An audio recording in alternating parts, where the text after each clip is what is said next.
Hello my dear student, तो कैसे आप लोग? आशा करता हूं कि आप लोग बहुत अच्छे होंगे। चलिए फिर से आप लोगों का एक बार टैलेंट ऑनलाइन क्लासेस चैनल में स्वागत है। बाय मी मतलब मेरे द्वारा, कैलाश सर के द्वारा। और आपको क्लास में किसी प्रकार की परेशानी होती है तो मेरे इस व्हाट्सएप नंबर पे आप कांटेक्ट कर सकते हैं, मैसेज कर सकते हैं, उसका रिप्लाई ज़रूर मिलेगी। ठीक है, तो सबसे पहले मैं बात करूँगा कि केमिस्ट्री का जो क्लास था मेरे स्टूडेंट का, वो जो फर्स्ट क्लास पार्ट 1 का जो है, जो नहीं देखे हैं तो जाके जल्दी देख लीजिए। ये सेकेंड पार्ट का वीडियो बन रही है और इसको तो बिल्कुल छोड़िएगा नहीं, क्योंकि ये बहुत इंपॉर्टेंट है आप लोगों के लिए। ठीक है, तो चलिए आगे बात करता हूँ कि टॉपिक क्या है आज का हमारा। तो पिछली क्लास में मैंने धातु और अधातु में अंतर तो बता दिया था। चलिए अब नेक्स्ट पॉइंट आते हैं हम लोगों को, धातुओं और अधातुओं के बीच अभिक्रिया। क्या धातु और अधातु कभी कभी अभिक्रिया करते हैं या नहीं करते हैं, उनको देखते हैं। ठीक है, तो चलिए सबसे पहली बात बता दूं मैं, धातु और अधातु आपस में अभिक्रिया करके आयनिक यौगिक बनाते हैं। जी, धातु और पहला पॉइंट है, धातु और अधातु अभिक्रिया करेगा आपस में और अभिक्रिया करके आयनिक यौगिक बनाते हैं। आयनिक यौगिक मतलब जैसे HCl।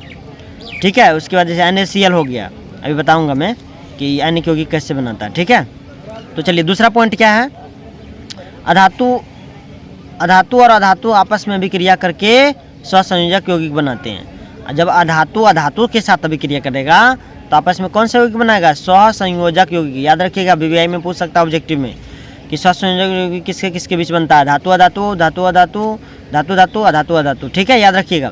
अब उसके बाद क्या करता है, धातु और धातु आपस में अभिक्रिया नहीं करती, जैसे सोना चांदी के साथ अभिक्रिया नहीं करेगी। ठीक है, इस तरह से। अब देखिए तात्विक अणु, ये देखिए BBI पॉइंट है। तात्विक अणु किसको कहेंगे?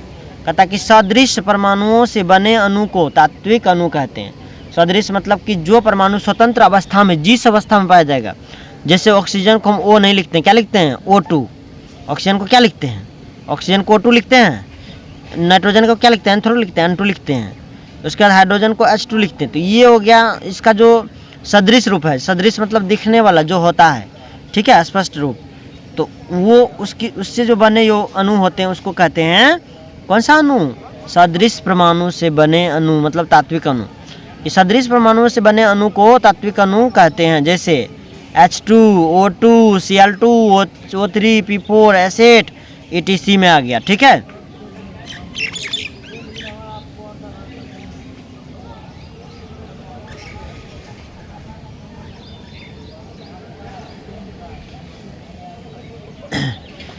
अब चलिए देखिए आगे, यौगिक अणु। यौगिक अणु किसको कहते हैं? दो अदृश्य परमाणु से बने अणु को यौगिक अणु कहते हैं। अदृश्य मतलब जो स्वतंत्र रूप का नहीं दिखता, जैसे KCl। इसमें कितना परमाणु है? सदृश रूप से नहीं है। सदृश मतलब दिख रहा नहीं रहा, कितना परमाणु भाग लेता है। MgCl2, CO2, CH4, NaCl, ETC, ये सब जो हो गए कौन से? यौगिक अणु, क्योंकि ये यौगिक के रूप में है। ये कार्बन डाइऑक्साइड क्या है? एक यौगिक है। CH4 क्या है? एक यौगिक है। NaCl क्या है? एक यौगिक है। इस तरह से ETC।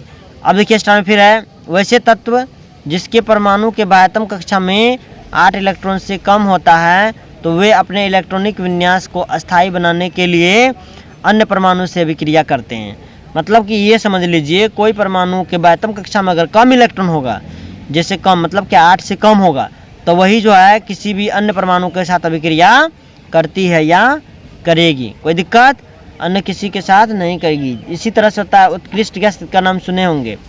ठीक है, उत्कृष्ट गैस क्या होती है? उत्कृष्ट क्यों कहा गया? क्योंकि उसके बाह्यतम कक्षा में कितना इलेक्ट्रॉन होता है?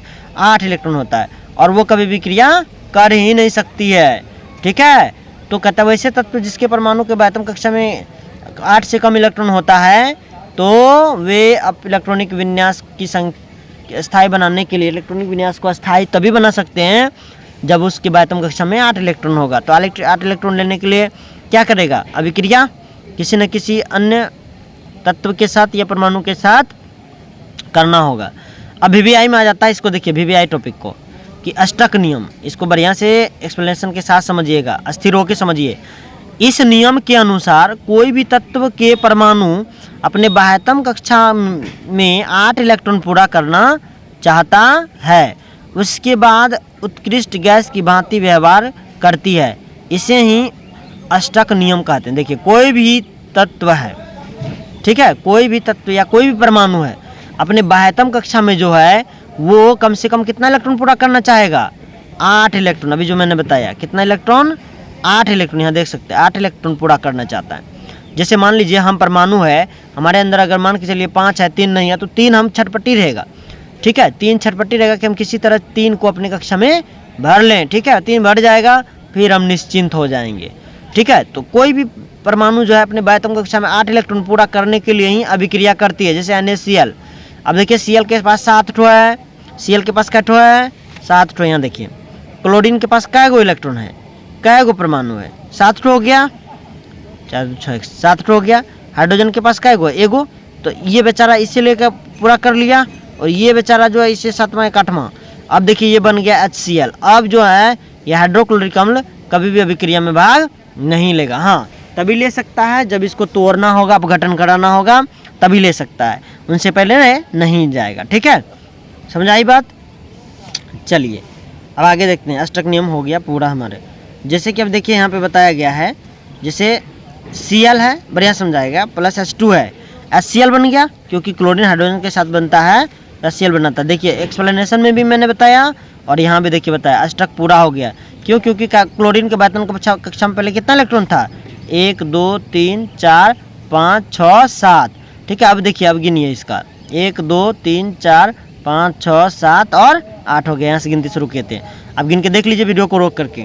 तो इसी तरह से बने रहिए क्लास में, ठीक है, बिना स्किप करके देखिएगा। चलिए अब अगला पॉइंट हमारा आता है इलेक्ट्रॉन बिंदु संरचना। इलेक्ट्रॉन बिंदु संरचना क्या है? इलेक्ट्रॉन मतलब वही परमाणु की संख्या, इलेक्ट्रॉन की संख्या होती है किसी परमाणु, किसी पदार्थ के परमाणु की संख्या।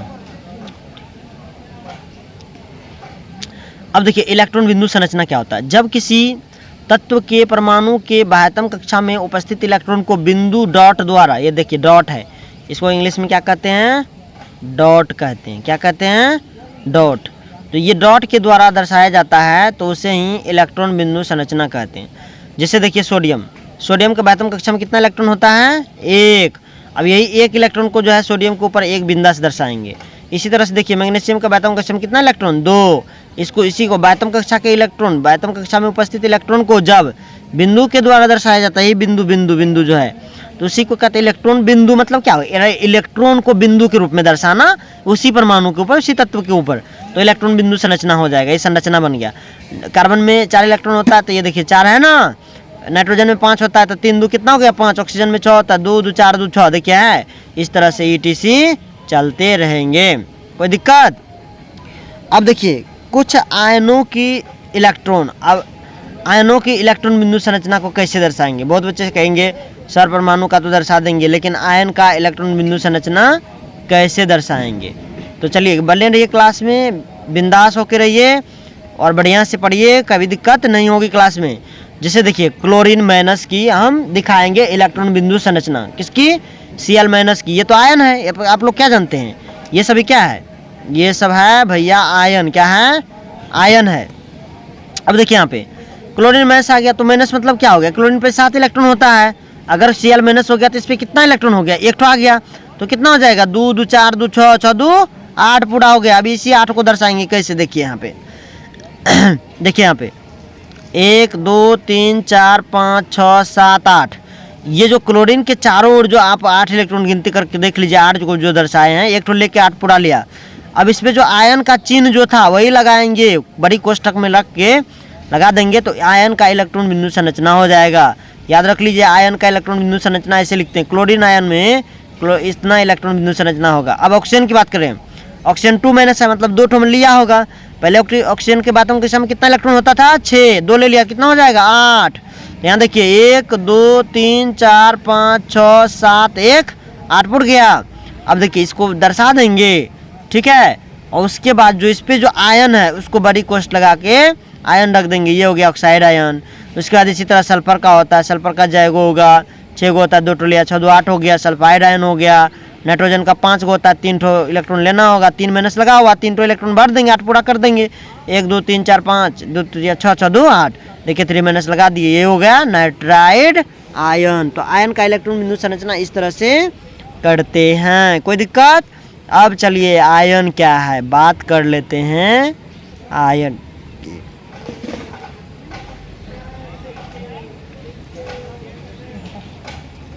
देखिए कहता क्या है, आयन जब कोई परमाणु एक या अधिक इलेक्ट्रॉन का त्याग करते हैं या ग्रहण करते हैं तो उस पर धन आवेश या ऋण आवेश आ जाता है। मतलब समझे, कोई भी परमाणु है, ठीक है, या तो इलेक्ट्रॉन का त्याग करेगा या ग्रहण करेगा, तो इस समय में क्या होता है, जो त्याग करते हैं तो उस पर धन आवेश आते हैं, जो त्याग करेंगे उस पर धन आवेश, जो ग्रहण करेंगे उस पर ऋण आवेश आ जाते हैं। इन धनाविष्ट एवं ऋणाविष्ट परमाणु को ही क्या कहते हैं, आयन कहते हैं। जैसे यहाँ पे समझाया गया एग्जाम्पल में, देखिए सोडियम जो है एक इलेक्ट्रॉन त्याग किया, क्योंकि इसके बाद हम कक्षा में एक इलेक्ट्रॉन था।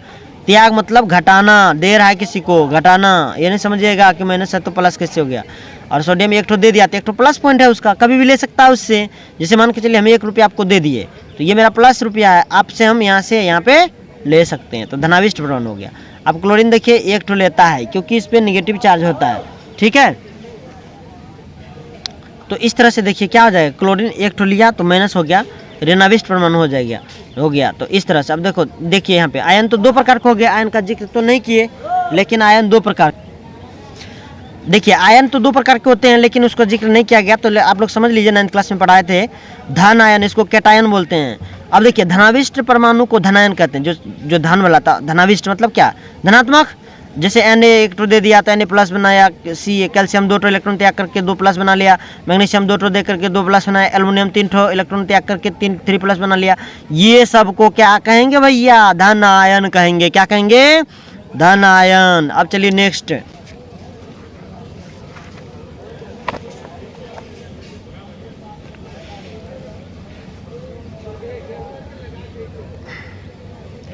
अब देखिए यहाँ पे है ऋणायन, इसको बोलते हैं एनायन।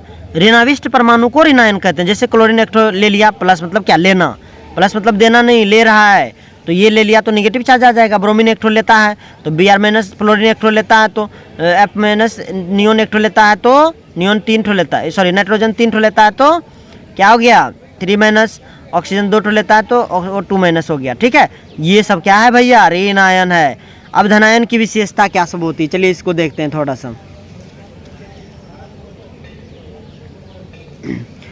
अब धनायन की विशेषता, किसी धनायन में अपने मूल परमाणु से कम इलेक्ट्रॉन होता है, क्योंकि वो त्याग करेगा भैया। पहले सोडियम के पास एक ठो फालतू था बायतम कक्षा में, एक ठो दे दिया। अब देखिए यहाँ पे लिखा गया अच्छा से, ये है परमाणु संख्या या इलेक्ट्रॉन की संख्या। यहाँ पे देखिए 11 है, एक ठो दे दिया तो प्लस बन गया, तो एक इलेक्ट्रॉन जो देगा भैया, तो एक ठो इलेक्ट्रॉन चला गया, मतलब परमाणु चल गया, तो कै ठो बचेगा परमाणु संख्या, यहाँ पे 10 ठो बचेगा। इसीलिए कहता है कोई भी धनायन में जो होता है इलेक्ट्रॉन की संख्या होती है, उसके मूल परमाणु मतलब जो उसके जिक्र में करेगा, धनायन में उसके मूल परमाणु से कम इलेक्ट्रॉन होता है। देखिए इसमें 11 है, ट्रेन जा रही है, रुक जाइए 1 मिनट। मूल परमाणु में जितना इलेक्ट्रॉन होता है धनायन में उससे कम इलेक्ट्रॉन होगा, ठीक है। परमाणु संख्या इसका 11 था, इलेक्ट्रॉन की संख्या होती है, परमाणु संख्या इलेक्ट्रॉन की संख्या में से एक तो घट गया क्योंकि एक तो इलेक्ट्रॉन का त्याग किया था। मूल परमाणु जैसे पोटेशियम का 19 होता है परमाणु संख्या, एक तो दिया भैया, ये प्लस बन गया, तो एक तो इलेक्ट्रॉन किसी को दे दिया तो इसकी इलेक्ट्रॉन की संख्या में घटोती हो जाएगी।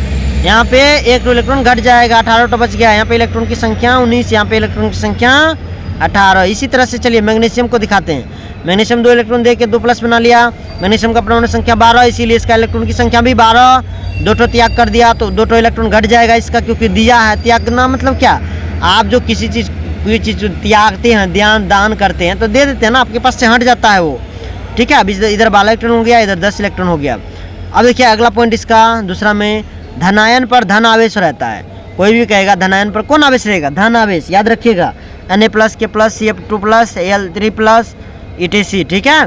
तो इस तरह से होता है। तीसरा देखिए इसकी गुण विशेषता, जब परमाणु धनायन में बदल जाता है तो उनकी परमाणु संख्या नहीं बदलती है, क्योंकि परमाणु संख्या प्रोटॉन की संख्या के बराबर होता है। याद रखिएगा, परमाणु संख्या प्रोटॉन की संख्या के बराबर होता है, और प्रोटॉन जो होता है नाभिक के अंदर होता है, इसीलिए उसमें नो चेंजिंग। प्रोटॉन और न्यूट्रॉन को नो चेंज, क्योंकि आपको समझा दिए हैं नाभिक कहाँ होता है और उसको छेड़खानी नहीं किया जा सकता है, क्योंकि वह नाभिकीय ऊर्जा उसका बहुत अधिक होता है। उसको तोड़ना मतलब संसार में प्रलय लाना के बराबर है।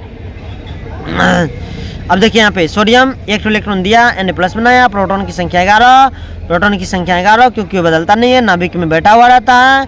इलेक्ट्रॉन की संख्या देखिए यहाँ पे 11 है और इलेक्ट्रॉन की संख्या देखिए यहाँ पे 10 हो गया। क्यों? क्योंकि एक इलेक्ट्रॉन त्याग करके तब धनायन में बदला था। चलिए धनायन की विशेषता को खत्म ही कर लेते हैं।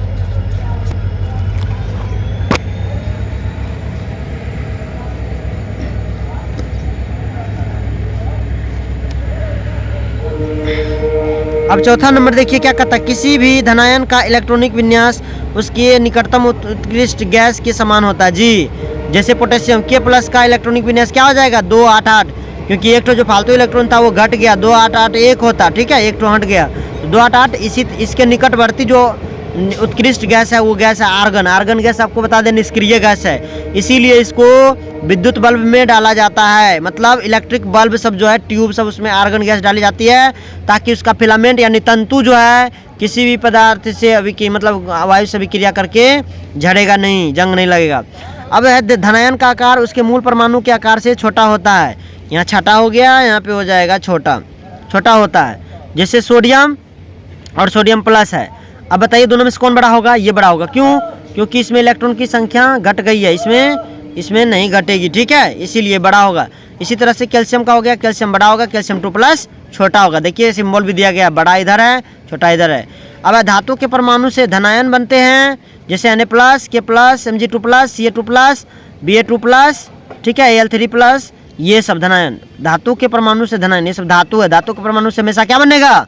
धनायन। ध से धातु, ध से धनायन, याद रखिएगा। अपवाद में हाइड्रोजन और अमोनियम मूलक अधातु हैं। हाइड्रोजन और अमोनियम मूलक कैसा है? अधातु मूलक है, लेकिन ये क्या बनाता है? धनायन बनाता है। देखिए यहाँ पे हाइड्रोजन एक इलेक्ट्रॉन का त्याग करता है धातु होते हुए भी, इसीलिए H+ आयन होता है, इसको हाइड्रोजन आयन कहते हैं।